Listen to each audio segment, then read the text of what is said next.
The Wall Street makes a sharp recovery in afternoon trade. The Nifty and the sensex end nearly 1% higher. Financials lead the rally.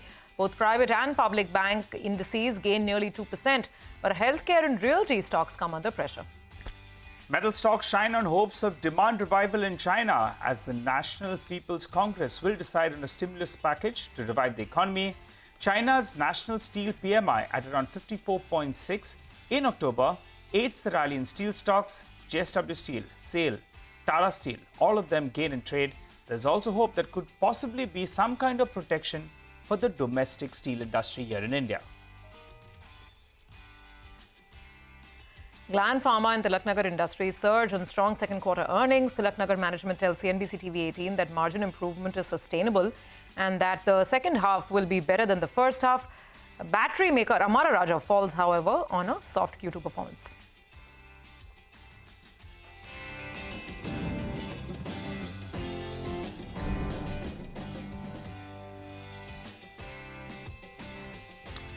Hello and welcome to a fresh new edition of Markets Forward, your go-to show where we'll tell you about today's blockbuster trading session for the bulls, and we'll also set you up with regard to tomorrow's cues. I'm Naishal, with me is Sudip. Sudip, what a bounce back from the bulls. Green, and so much of it on the screen, right? We're not used to it. Exactly, we've forgotten how that looks like. So it was, I think, a good session. The bulls will take it with both hands and then walk into the next big event, which is the US election. Well, that's right. The question is whether or not we made a double bottom, because today as well we went very close to around the 23,800 odd mark and we bounced off that. And some technical experts, they believe that if we can hold on to that level in the near term, we could have formed a bit of a double bottom at around 23,800. So we'll have to wait for the outcome of both the US election as well as what the Fed will do. But for the time being, that was defended. The Nifty bank, that came to the party and that was surging away in today's trading session, put on more than 1,000 points. And if you pull up a chart, you'll see it conquered the 20, the 50, as well as the 100 EMA. So beautiful looking screen out there. It was very, very close to those technical levels. And in one gush, it took all of that out. The other pocket of strength today was the metal related names. Now, China seems to be pumping up their economy, seems to be looking at it in a positive sense with regard to trying to revive the economy. If that's the case, then in fact, steel demand could go up. And the other factor is there is hope that on the domestic front, since the Chinese are producing more and maybe not consuming enough, a lot of steel is getting dumped into various parts of the world. So there could be some protection that comes in. So that's why metals and steel stocks did well. But today, it appeared it was more of a large cap day. Yeah. Because the Nifty was up close to 100%, while the mid cap index, well, that wasn't up that much. In today's trading session, you had the Nifty that was up. The mid and the small cap indices, there was a lot of green, but they were relative underperformers in comparison to the headline index. But I'll tell you why a lot of people won't complain with that, because yes, at the index level, you can see the gain is only 0.5% versus almost 2% on the bank Nifty. But if you look at the advance decline ratio, that today, after a long time, we had more stocks advancing in the market than the number of stocks declining. Almost 2 stocks advancing for every one that was falling, and that will be illustrated in the stock-by-stock account that we'll look at in just a bit. So metals doing good, banks doing good, and also PSUs. Today, PSUs actually came back to party. And some of that was because of positive, results, like in the case of Masgao Dock, and otherwise some general buying. So that was also a solid part of the market. The bulls will not complain with today's session at all. So let's tell you what's the lineup like today. We'll get you, of course, all the key details in terms of the individual stock level action. Hormaz will join in with that in just a bit. Now, as we've been telling you, metal stocks in focus, steel in particular. Then you had names like Gland Pharma, Amara Raja and ABB. All of them were buzzing around, and we'll tell you why, mostly on the back of earnings or management commentary. And then, of course, once we get through the stock-specific action, we'll come to the key market events to watch tomorrow. But first, let's dissect all the green that we had. Over to Hormaz for this. Who would have thought at around 1 o'clock that it'd be sitting here talking about greens? And I'd confess I was definitely not one of them. But leading the recovery in today's session, of course, the day belonged to the banking names. It was the Nifty Bank that started the rally and subsequently the recovery on the Nifty. Look at the recovery from the intraday low. The absolute gain at the end of the day is not very important, rather compared to the recovery that we have seen from the lows towards the second half of the trading session, and that shows in the banking names. And the PSU banks were not far behind either, and that is led by SBI SBI ahead of its quarterly results later this week, and the street is expecting a big bang from SBI compared to its peers like the Canara banks and the Indian banks that also reported a good quarter. Metal stocks were shining in today's trading session, as Nigel just mentioned. All of these, JSW Steel, SAIL, Tata Steel, NMDC is also going to consider a bonus issue on the 11th, so that will be in focus as well. Earnings reactions continued on the street. Tilaknagar Industries was one of them. At one point was up 20%, ended 15% higher. Gland Pharma as well. Masgao Dock, strong numbers from them, 4.5% higher. And SJVN as well after a good quarter. But ABB India recovering from the lows of the day, but ending with losses of around 3%. And lastly, some stocks that did not do well on the back of volumes. Ola Electric ending below its IPO price, coming out with results later this week. MRPL ending at the high point of the day, 13% higher, and some strong moves in Reddington and Jubilant Foods as well. Back to you guys. Okay, all right, Hormuz, thanks a lot for that. Well, let's welcome our guests on the show. We have Jai Bala of cashthekiosk.com and Sudip Bandyopadhyay of Inditrade Capital as well.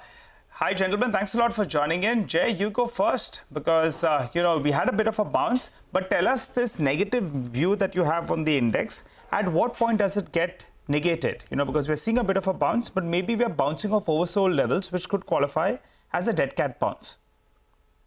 Yeah, there's no clear level for the market to get negated, Nigel. But I know I would anticipate if the markets were to hold below 24,700, that will be a bearish sign. This bounce, counter-trend bounce, is coming off right off the bat of projected support. I've been projecting for the last 2 weeks, 23,890 to 23,800. Markets registered a low of 23,810, and it's bouncing from there. So this is not unanticipated. So if what we need to see is, for it to be a sustainable move, we need to keep thrusting higher in a non-pullback without pulling back. So if that were to happen, then it will put the negative view that I have in question. But I suspect that's not going to be the case. I anticipate a maximum level of about 2,500 on a stretch, and probably the market will falter just under 24,700. So the banking index, that's the key. Watch out for resistance to kick in somewhere about 52,500 to 52,950. And probably, the markets are over anticipating SBI to deliver stellar numbers. Probably that could be the case, or Fed could do something. We don't care about the reasons. We care about the price action. So we wait for... yeah. Go ahead. Yeah, we wait for SBI to break below 807 to conclude that the markets is not liking whatever SBI is likely to produce. And likewise, I'll wait for support to break or the resistance to kick in about 24,100 for Nifty. Which was the other company you had told us that the street is anticipating good numbers, but you said it may disappoint? I forgot. Which one was that a couple of weeks ago? It was TCS first, then it was Maruti, yes. And then, markets are behaving in a similar fashion. So SBI is not that clear because, the spike high that came post-elections, it's putting a little more of spin there. It's not that clear as TCS or Maruti, but it's a possibility of negative interpretation is definitely there. That's the reason I'm waiting for 807 to break. Okay, recent track record was quite good, so we'll keep an eye out on SBI as well, Jay. Sudip, I'm going to come across to you. I want your views on the metal sector because today that was the sector of the day. A few factors that played out. China's national steel PMI that rose by close to around 5.4 points. And this was the first expansion that we have seen. It moved back into expansionary mode since March 2023. And that would be good news for steel as well as the input, which would be iron ore. So that's why those stocks moved out. That was point number one, the data point coming out of China. The second data point was the domestic one itself. There is a hope that maybe there could be some kind of protection that's coming in.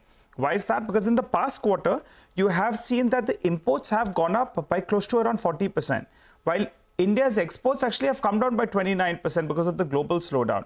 So there is a hope that there could be some duty that will come in there, which will protect the domestic steel industry. So that's point number two. And point number three is the spreads are likely to improve in the second half of the year. Remember, demand is stronger, volumes will be better, and pricing will be better as well.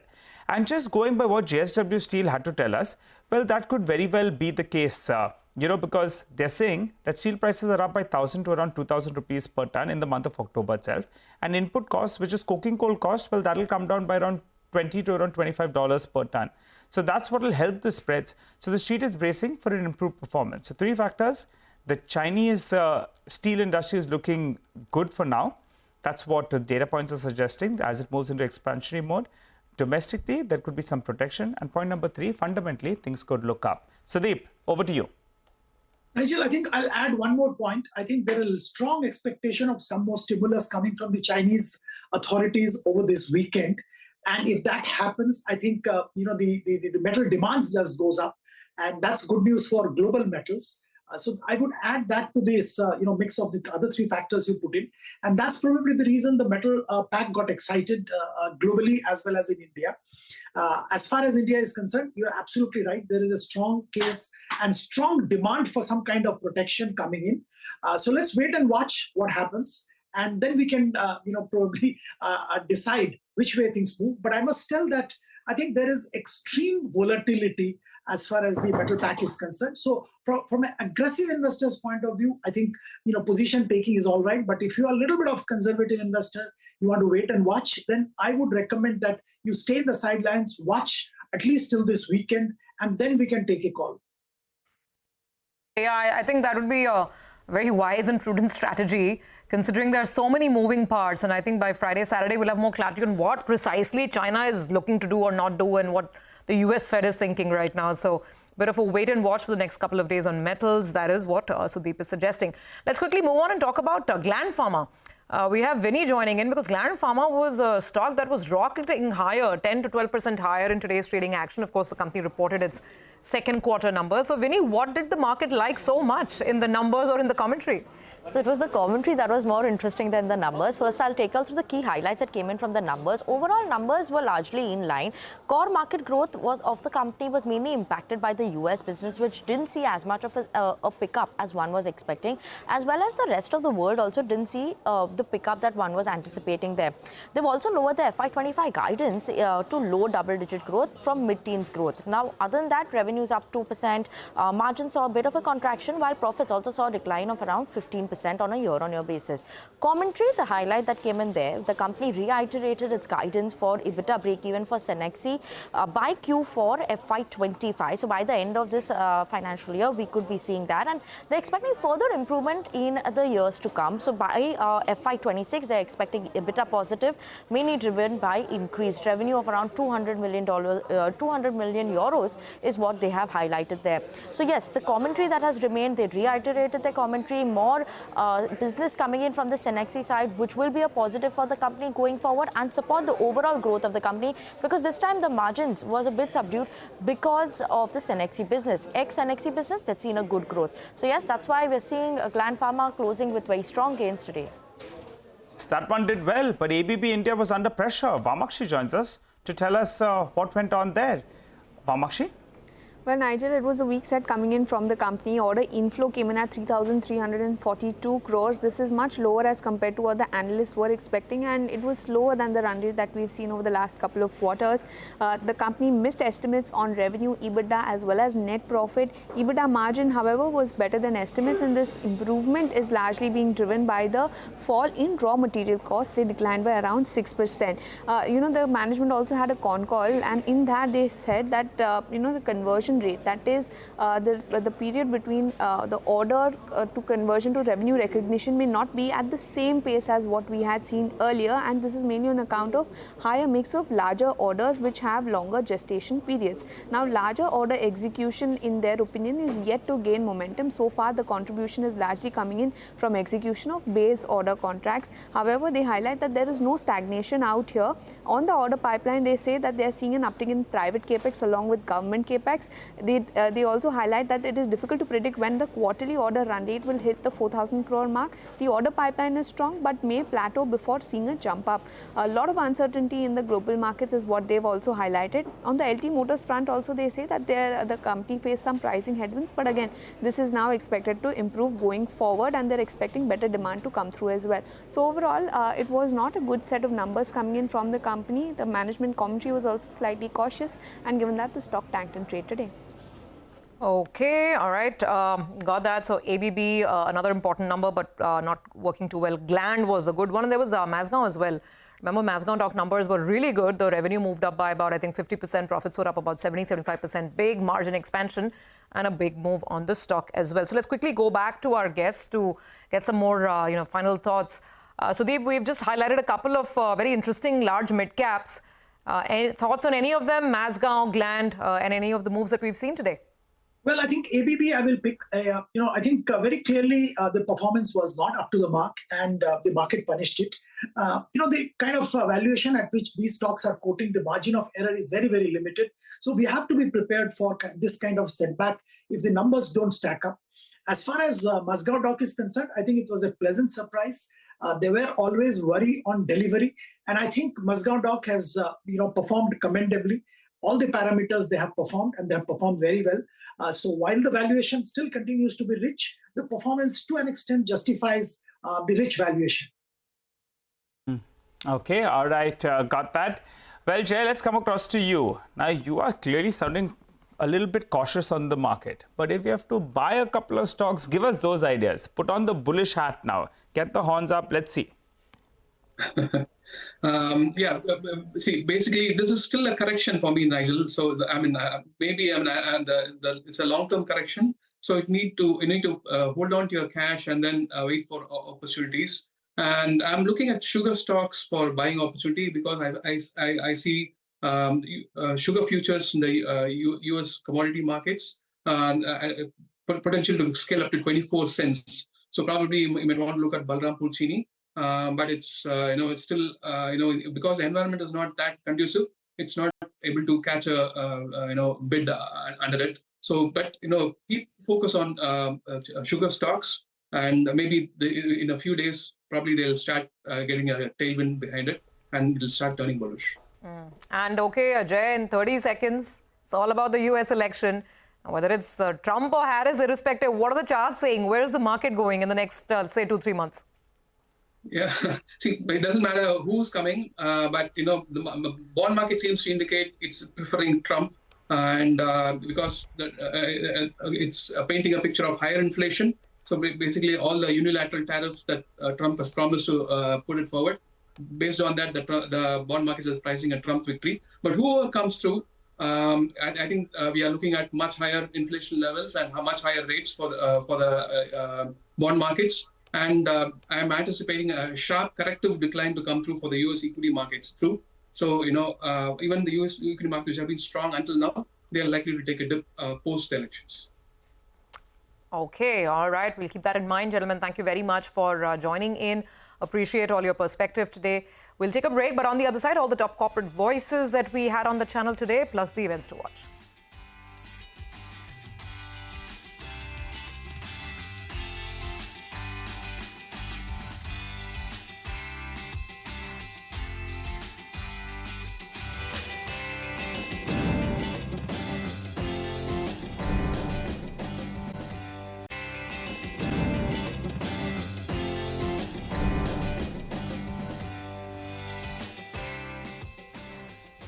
Right, welcome back. Let's get into the top corporate voices that we had through the course of the day on the channel. First up, alcohol beverage company Tilaknagar Industries maintains its FY25 revenue guidance at about 1,300 crore rupees, with margins being sustained at about 15.5%, excluding incentives.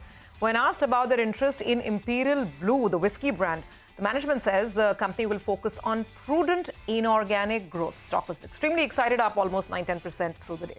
Well, next up, it's KC International. The management says that the monsoon and labour shortage led to weak margin performance in Q2. They expect an improvement to 9 to 10% by the end of Q4 FY25. For the full year, they're guiding for margins at around 7.5% and revenue growth of around 15%.